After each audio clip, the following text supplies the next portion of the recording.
Masih ingat Ghazali Everyday? Viral jadi miliarder karena selfie tiap hari, ini kabarnya sekarang. Sosok Sultan Gustaf Al-Ghazali yang dikenal dengan nama Ghazali Everyday beberapa waktu lalu sempat menghebohkan jagat dunia maya. Hal tersebut bermulai ketika beredar kabar yang mengatakan bahwa ia mendapatkan uang miliaran rupiah dari hasil menjual foto selfie-nya di platform NFT. Sayangnya, lambat laun nama Ghazali seakan hilang dari peredaran.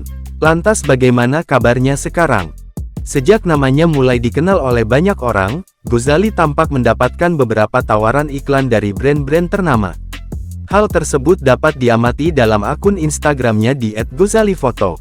Sejak sukses dan mendapat uang miliaran rupiah, Ghazali Everyday mengaku mulai banyak didekati para wanita. Namun, ia memilih untuk tidak merespon niat para wanita tersebut. Hal itu lantaran Ghazali mengetahui motif sebagian besar wanita yang mendekatinya hanya terkait status ekonominya saat ini saja.